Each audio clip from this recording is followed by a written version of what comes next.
வாங்க இன்றைக்கி வாழைப்பூ பருப்பு சளி எப்படி பண்ணுறதுன்னு பார்க்கலாம். வாழைப்பூவை நல்லா நறுக்கி சுத்தம் பண்ணி வேக வச்சு எடுத்து வச்சுக்கோங்க. அதுக்கப்புறம் அதுக்கு பருப்பு, துவரம்பருப்பு, கடலப்பருப்பு அரை அரை டம்ளர் அதை ஊற வச்சு அதை வரமிளகா ஒரு 3 வரமிளகா போட்டு உப்பு போட்டு இந்த மாதிரி கொர கொரன்னு அரைச்சி எடுத்துக்கோங்க. அதில் மஞ்சப்பொடி, பெருங்காயம் எல்லாம் கலந்து தனியாக எடுத்து வச்சுக்கோங்க.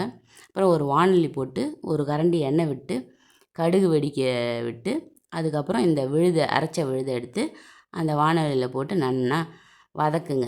வதக்கிட்டே கொஞ்சம் சுருளை வதக்கணும். நன்னா அது ஒட்டக்கூடாது. வாணலியில் ஒட்டாத அளவுக்கு நன்னா வதக்குங்க. இந்த அளவுக்கு நன்னா வதக்கணும்.